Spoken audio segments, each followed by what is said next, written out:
ETF index mutual funds నేర్చుకుని stock మార్కెట్లో రాణించాలనుకుంటున్నారా? వెంటనే ఈ నెంబర్కి కాల్ చేయండి. నమస్తే రమగారు. నమస్తే జయ. రమగారు, చిన్నపిల్లలు మనము కొట్టినప్పుడు కానీ ఏదైనా ఒక సందర్భం వచ్చినప్పుడు దెబ్బకి దెయ్యం వదులుతుంది అంటాం. అసలు దీనికి దానికి కనెక్షన్ ఏంటండి? అంటే మనం కొడితే దెయ్యం వదలటం ఏంటి? దీనికి సంబంధించి ఏమైనా స్టోరీస్ కానీ అసలు ఈ మాట ఎందుకు వచ్చింది, ఈ సామెత?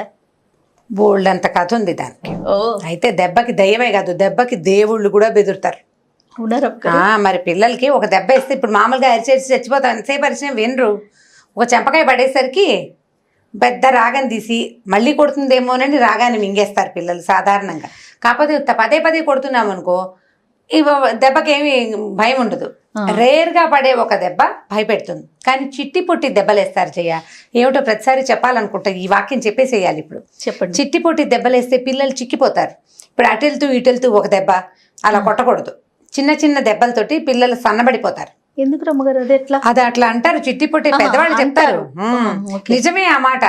ఎప్పుడు చిట్టి పొట్టి దెబ్బలు తగులుతూ ఉంటే పిల్లలు అదురుతారు కదా. ముద్దుకి కొడుతున్నారని ముద్దు కాదు, సీరియస్ గానే ప్రతి చిన్నదానికి ప్రతి విషయానికి ఓ మొట్టికాయ, ఓ చెంపకాయ, ఓ దెబ్బ వేయటం అలా కాకుండా అసలు ఏం అనొద్దు. కొడితే సడన్ గా ఒకసారి ఒక పెద్ద దెబ్బ పడాలి. ఈ చిట్టి పొట్టి దెబ్బలు వేయకూడదు, దాంతో పిల్లలు చిక్కిపోతారు. మీరు కొట్టేవారా రమ్మగారు పిల్లల్ని? నేను గట్టిగా ఒక దెబ్బ ఖచ్చితంగా పడుతుంది జయ. చిట్టిపొట్టి దెబ్బలు నేను కొట్టను. ఇప్పుడు కూడా మా వాళ్ళకి మొట్టికాయలు పడుతూనే ఉంటాయి. నాకు బాగా కోపం వస్తే, అంటే వాడు మాట వింటలేదు అనుకో, జుట్టు బాగా అందుతాయి మా పిల్లలు ఇద్దరివి. జుట్టు పట్టుకుంటాను, నాకు జుట్టు పట్టుకుని అది ముద్దు తిట్టడానికి కూడా అదే పద్ధతి. నెత్తి మీద మొట్టికాయలు వేస్తూనే ఉంటాను. అంటే ఎవరు అందితే వాళ్ళకి మొట్టికాయలు పడుతూ ఉంటాయి.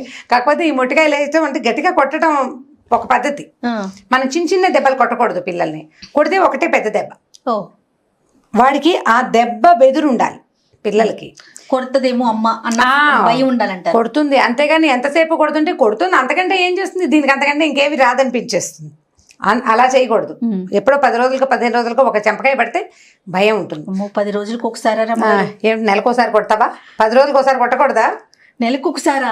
మరి ఎలా? అసలు పిల్లలు కొడతామా రమ్మగారు? గట్టిగా నోట్తో చెప్పాలి. కానీ మీరు కూడా కొట్టమని చెప్తున్నారా? మరి కొట్టకంటే కుదరదు. మరి దేవుళ్ళు కూడా భయపడతారు దెబ్బకి. అదే కానీ చెప్తున్నాను. చెప్పండి, స్టోరీ చెప్పండి. ఫైనల్లో డిసైడ్ చేసుకుందరు. కానీ చిన్నప్పుడు న్యూస్ పేపర్లో, చిన్నప్పుడు అంటే నా చిన్నప్పుడు అంటే కనీసం ఇది 70s అనుకోండి, న్యూస్ పేపర్లో ఫుల్ పేపర్ ఉంటుంది. ఆ పేపర్ నేల మీద పరిచి మొదటి పేపర్ని ఇలా కొంచెం పైకి లేపితే రెండో పేపర్లో ఈ కార్నర్కి, అంటే పేపర్ ఇలా పెట్టుకుంటే ఇటువైపు కార్నర్కి అనమాట, రైట్ సైడ్ కార్నర్కి ఒక చిన్న కాలం ఉండి అక్కడ ఒక కథ వేసేవాళ్ళు. ఆ కథలో రకరకాల ఇంట్రెస్టింగ్ కథలు అండి. మొత్తం కథ అంతా కాదు, అది సీరియల్ లాగా కథ నడుస్తూ ఉండేదన్నమాట. ఒక 5-6 బొమ్మలు లేదా 7 బొమ్మలు, ఒక్కొక్క బొమ్మకి ఇప్పుడు అమర్ చిత్ర కథలకు ఎట్లా వాక్యాలు ఉంటాయి, ఆ వాక్యాలు ఉండేవి. ఎవ్రీ డే నేను ఆ కథను వెతుక్కుంటూ ఉండేదాన్ని. ఆ కథ కావాలి. పేపర్ ఎవరి చేతిలో ఉన్నా మా నాన్నగారు చదువుతుంటే మధ్యలోకి దూరి, కుర్చీకి పేపర్కి, ఆయనకి మా పేపర్కి మధ్యలో దూరి ఆ కాస్త పేపర్ తీసి అది గబగబా చదివేయాలన్నమాట. అంత ఇంట్రెస్టింగ్గా ఉండేది. అలా చదివిన ఒక కథ ఇది. ఎంత పాతదో. అయితే దీన్ని సరదా కథగానే తీసుకోవాలి, చెప్పడానికి బాగుంటుంది, వినడానికి బాగుంటుంది. ఇది నిజమేనన్న ఆలోచనలో ఉండద్దు. ఒక ఊళ్ళోనట ఒక పూజారి గారు ఉన్నారు. మామూలుగా పల్లెటూళ్ళల్లో ఏదో కాయ కసరు పండించుకుంటారు. లేదా ఆకుకూరని, తోటకూరని, ఓ దొండపాదు, ఓ కాకరపాదు, అక్కడి నుంచి 4 వంగ మొక్కలు, 4 బెండ మొక్కలు పెట్టుకుంటే ఇక కూరలు కొనుక్కోక్కర్లేదు. ఆ ఉన్న కూర ఏదో అంత కూర వండుకొని కాలక్షేపం చేసేవాళ్ళు. అయితే ఈ పూజారి గారి ఇంట్లో రకరకాల కూరగాయల మొక్కలు ఉన్నాయి. వాళ్ళ ఇంట్లో ఒక బ్రహ్మాండమైన కాకరపాదు ఉంది. కాకరపాదుకి ఏంటంటే స్నానాలు చేసే నీళ్లు, వేడి నీళ్లు పడితే కాకర విరగ్గాస్తుందని చెప్పేవాళ్ళు చిన్నప్పుడు. మామూలు నీళ్ళు కాదు, అక్కడ కూర్చుని స్నానం చేస్తారు ఇంకో పిల్లల స్నానాలు అవి. అప్పుడు ఏముంది, బాత్రూంలో పాడ ఏం లేవు, ఓపెన్ ఎయిర్ బాత్రూమ్స్, బయటే స్నానాలు చేసేవాళ్ళు. ఈ వేడి నీళ్లు, సునిపిండి నీళ్లు, నూనె నీళ్లు అవి తగిలితే కాకర విరగ్గాస్తుందని చెప్పేవాళ్ళు. అయితే వాళ్ళ తోటలో కాకర చెట్టు విపరీతంగా కాసేది, బోల్డ్ కాయలు. ఈ పూజారి గారికి ఓ 2-3 పిల్లలు ఉన్నారు. ఓ కొడుక్కి పెళ్ళయింది. చిన్నపిల్లలు ఏదో చదువుకునే వాళ్ళు. ఈ పెళ్ళి అయితే కోడలు కొత్తగా వచ్చింది. దానికి కాకరకాయ కూర మహా ఇష్టం. వీళ్ళింట్లో కూడా కాకరపాదు ఉంది, ఇంట్లో అందరికీ కాకరకాయ కూర ఇష్టం. అయితే అత్తగారు ఏం చేసేది, కాకరకాయ పులుసు కూర చేసేది. ఈ అమ్మాయికి వేపుడు ఇష్టం. వేపుడు చేసుకుందామంటే ఆ వేపుడు ఎందుకు, బోల్డ్ నూనె, అంత నూనెకి వేసుకోవడం తినడానికి మనం ఏమైనా గొప్పవాళ్ళమా, పులుసు కూరకైతే అంత తిరగమాత పెడితే సరిపోతుంది, తీయగా పుల్ల బెల్లం పెడితే పిల్లలు తినేస్తారని ఆవిడ ససేమిరా వేపుడు చేసేది కాదు. పోనీ మీరు పులుసు కూర చేసుకోండి, నేను వేపుడు చేసుకుంటానంటే 2 కూరలు వండుకునేంత గొప్పవాళ్ళవా అని ఆవిడ తిట్టేది. దాంతో ఎంతసేపు కాకరకాయ కూర చూసినప్పుడల్లా దీనికి వేపుడు మనసులో మెదులుతుండేది ఈ పిల్లకి. అత్తగారు ఒప్పుకునేది కాదు. ఏం అత్తగారండి? ఆవిడ ఒక అత్తగారు మరి. ఓకే, పాతకాలం అత్తగారు. అక్కడి నుంచి ఏమైంది, కొన్ని రోజులు ఇలా గడిచాక ఓ రోజు ఏదో కూరండు తిన్నారు. మర్నాడు పొద్దున్నే ఇంట్లో ఉన్న చిన్నపిల్లలేమో బళ్ళోకి వెళ్ళిపోయారు. అత్తగారికి పక్క ఊరు నుంచి కబురు వచ్చింది, వాళ్ళ అక్కయ్య కూతురు కానీ ఎందుకు సిద్ధంగా ఉంది, కాస్త తోడు రావాలి అని అడిగారు. అడిగేసరికల్లా మామగారు అన్నాడు, నువ్వు అబ్బాయి వెళ్ళండి అని చెప్పారు. చెప్పేసరికల్లా ఆ మామగారేమో ఆయన ఏదో పౌరోహిత్యం చేసుకోవడానికి ఊరి మీదకి వెళ్ళిపోయాడు. భర్త అత్తగారు ఇద్దరు కలిసి పక్క ఊరు పురుడు వేయటానికి వెళ్ళిపోయారు. ఈ పిల్ల ఒక్కతే ఉంది. సరే ఆవిడ ఏమంది, పొద్దున ఏదో వండాను కదా వంట, అన్నం తినేసేయి, ఆ పశువుల దగ్గర బాగు చేయి, ఏవో 10 రకాల పనులు, మామూలుగా ఇంట్లో ఉండే ఆడపిల్లలకి అప్పచెప్పే 10 రకాల పనులు అప్పచెప్పింది. మధ్యాహ్నం అయ్యేసరికి పురుడెళ్ళగానే నేను వచ్చేస్తాను, సాయంకాలం ఆవుకు పాలు తీయాలి, ఈ కథ ఏదో చెప్పి వెళ్ళిపోయింది. ఈ పిల్ల ఏం చేసింది, 4 పనులు సవరించుకున్నాక అన్నం పెట్టుకుందామని అనుకుంది. ఆకలిస్తుంది, అన్నం తిందామని. అప్పుడు దానికి తట్టింది, ఎవరు లేరు, ఎంచక్కా 2 కాకరకాయలు కోసుకుని వేయించుకుంటే బాగుంటుందని చూసింది. చెట్టు మీద చూస్తే బోల్డ్ సేపు వెతికితే కానీ కాయలు కనపడలా. ముందు రోజు కోసేసుకున్నారు, పక్కింటి వాళ్ళకి వీళ్ళకి పనిచేసి ఉంటారు. అక్కడి నుంచి ఒక లోపలగా మూలకి ఒక 4 అంటే 4 నవనవలాడుతున్న లేత కాకరకాయలు కనపడ్డాయి. అమ్మాయి దొరికినాయిరా నాయన అని ఆ 4 కాకరకాయలు కోసుకొచ్చి ఏం చేసింది, అంత నూనెసి కాస్త చకచకా వేయించుకుంది కానీ ఏమనుకుంది, ఇక్కడే కూర్చుని తాపీగా తింటూ కూర్చుంటే అత్తగారు వచ్చేస్తే పట్టుబడిపోతాము, నీళ్ళకెళ్ళి తింటే సరిపోతుంది, నీళ్ళకెళ్ళాలంటే చెరువుకి బిందు బుచ్చుకు వెళ్ళాలి, ఒక అరగంట 30 గంట పడుతుంది, ఆ లోపల అత్తారు తిరిగి వచ్చేసినా ఆవిడ కనపడకుండా ఉంటుందని ఏం చేసింది, ఈ కాకరకాయ వేపుడిని చిన్న గిన్నెలో వేసుకుని గిన్నె తోమేసింది. అక్కడి నుంచి ఆ పొద్దున అత్తగారు చేసిన పులుసో కూర ఏదో ఉందిగా, అది వేసుకుని అన్నం తినేసింది. ఇది ఎక్స్ట్రా తినడానికి బౌల్లో వేసుకుంది అనమాట, స్నాక్ వేసుకుని ఏం చేసింది, బిందులో పెట్టుకుంది. దాన్ని పెట్టుకుని చెరువు గట్టుకు బయలుదేరింది. అన్నం తినేసింది, దొడ్డి తలుపు వాకిలి తలుపు వేసేసింది, గేట్ వేసుకుని వెళ్ళిపోయింది. ఈ వెళుతూ ఉంటే ఏమనుకుంది, చెరువు గట్టు మీదకి వెళ్తే చాలా మంది కనపడుతున్నారు. చెరువు గట్టు మీద అక్కడ కూర్చొని కాకరకాయ కూర ఓపెన్ చేస్తే దాంట్లో ఇంగు వేసింది, జీలకర్ర వేసింది. అదేమో మూత తీసేసరికల్లా వాసన వస్తుంది కదా, వేపుడు గుమగుమలాడుతూ వాసన రాదు, వాసన వస్తుంది. ఎవరైనా అర్థమవుతుంది. రెండోది నేను తింటున్నట్టు చూస్తారు. ఓ పని చేద్దామని ఈ చెరువు గట్టుకి కొద్దిగా యువతలుగా ఒక కాళికా అమ్మవారి దేవాలయం ఉంది. ఆ ఊళ్ళో చిన్న గుడి. వీళ్ళ మామగారు కూడా అక్కడ అర్చన చేస్తాడు, అంటే ఆ గ్రామ దేవత అనమాట కాళికమ్మ. అయితే ఏం చేసింది, అదే పెద్ద గుడి ఏం కాదు, అది చిన్న గుడి. కొద్దిగా తలుపు జారేసుకుని లోపల కూర్చోవచ్చు అమ్మవారు ఎదురకుండా. ఇదేం చేసింది, తలుపు అలాగా తోసి పిల్ల లోపలికి వెళ్ళి కూర్చుని బిందెలో నుంచి గిన్నె తీసింది, ఒక్క ముక్క ఎగరేసి నోట్లో వేసుకుంటే కాళికాదేవి చూస్తుంది. ఏమిటి ఇది ఎవరు నా ఎదురుగుండా కూర్చొని తింటోందని చూస్తోంది నేరుగా. చూస్తుంటే ఈవిడ ఈ పిల్ల చూసింది పైకెత్తి, నీకు పెట్టడానికి కాదులేవమ్మా, నేనే తింటున్నాను అంది ఒక మాటకి. అనేసరికి ఆవిడ మళ్ళీ చూస్తోంది పిల్లకేసి.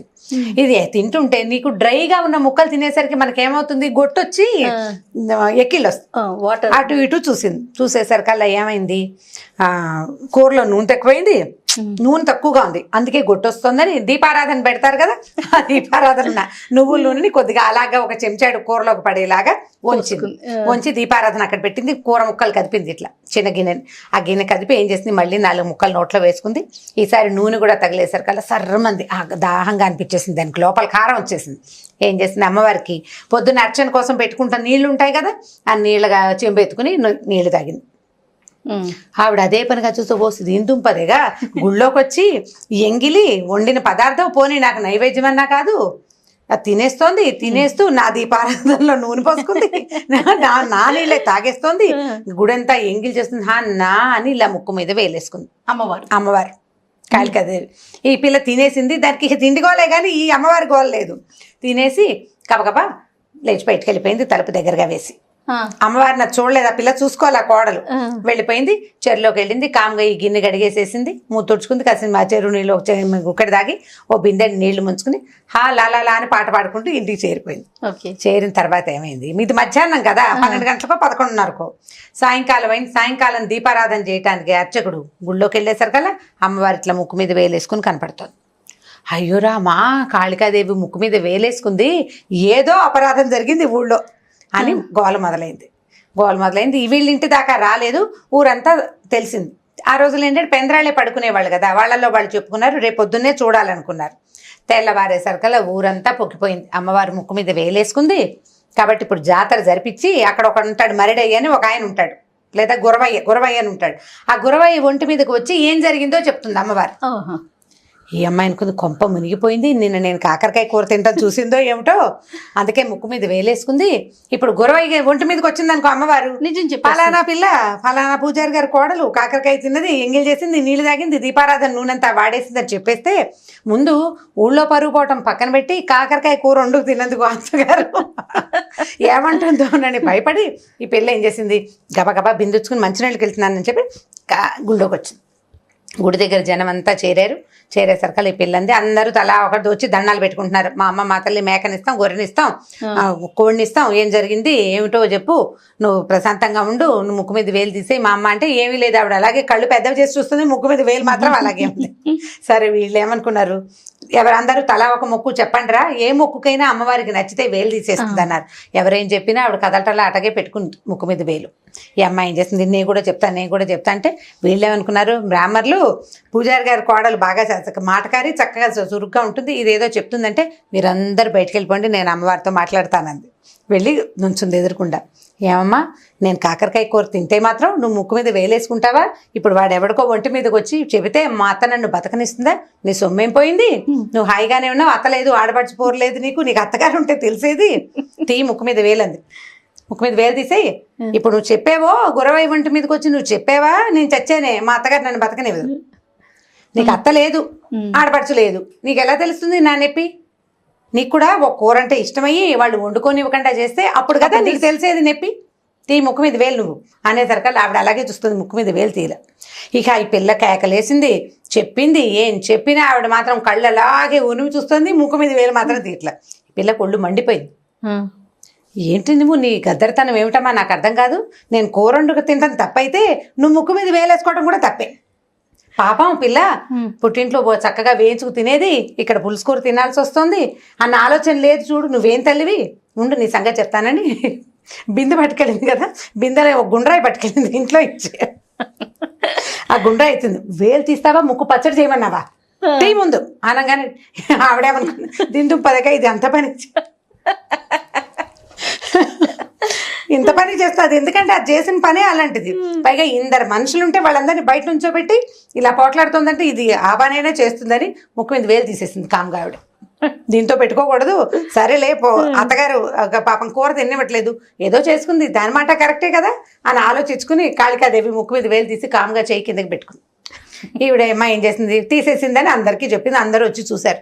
చూడంగానే అమ్మ పూజారి గారి కోడలు ఎంత భక్తురాలు, అమ్మవారితో నేరుగా మాట్లాడి ముక్కు మీద వేలు తీయించేసింది అని చెప్పి ఇక ఆ పిల్లని ఇక మామూలుగా కాదు, నువ్వే రోజు అమ్మవారికి వచ్చి పూజ చేయాలి అమ్మాయి అని చెప్పి ఇక ఎంతో ముద్దుగా చూసేశారు. అత్తగారు కూడా తన కోడలు ఎంత మహాభక్తురాలో తెలుసుకుని అప్పటి నుంచి దానికి ఇష్టమైన కాకరకాయ వేపుడే వండి పెడుతూ అమ్మవారి ప్రధాన గణంలోకి ఈ పిల్లని చేర్చేశారనమాట. ఆ అమ్మాయి కూడా అప్పుడు ఆ క్షణానికి తను తప్పించుకోవాలి కాబట్టి అమ్మవారితో పోట్లాడింది, కానీ అది భక్తి కాకపోవడం ఏం లేదు దానికి. ఆ తర్వాత నుంచి అమ్మవారిని నిత్యం చక్కగా సేవించుకుంది. పూజారి కూడా బాగా, ఈ పిల్ల ఏముంది రోజు గుళ్ళోకి వచ్చి పూజ చేసే వాళ్ళకి సంపద ఆటోమేటిక్గా వస్తుంది.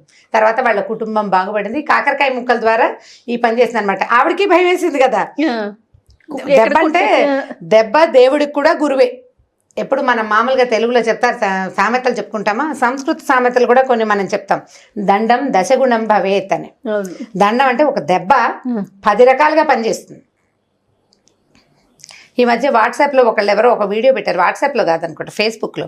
ఒక ఆయన చిన్న పిల్లని పక్కన కూర్చోబెట్టుకుని అన్నం ప్లేట్లో పెట్టుకుంటాడు. తన చేతిలో ఒక బొమ్మ ఉంటుంది, ఆ బొమ్మకి అన్నం తినిపించడానికి ట్రై చేస్తాడు. ఆ బొమ్మ తిందు, ఆ కర్ర తీసి టపా టపా టపా కొడతాడు ఆ బొమ్మను. తర్వాత ముద్ద తీసి పిల్లకి పెడితే పిల్ల కిక్కురు మనకండా తినేస్తుంది. దాన్ని కొట్టాడు, నన్ను కొడతాడు అని అర్థమవుతుంది కదా. మనం ఒకళ్ళని కొడితే రెండో వాళ్ళు భయపడతారు కదా. కాబట్టి ఈ దండానికి ఎవరైనా బెదరవలసిందే. దయ్యం బెదిరే కథ కూడా ఇంకొకటి ఉంది, నెక్స్ట్ టైం చెప్తాను. చాలా బాగుంది రామ్ గారు, చాలా ఫన్నీగా ఉంది, చాలా ఇంట్రెస్టింగ్ గా ఉంది కూడా. ఎంత పాత కదా, నేను 3rd క్లాస్ ఏమో ఈ కథ చదివే నాటికి. ఈ కథ సగం మర్చిపోయాను నేను. ఈ మరి ముక్కు మళ్ళీ ఎలా గుర్తుకొచ్చింది మీకు? మా అక్కయ్యని, మాకు అక్కయ్యలు లేరు మాకు.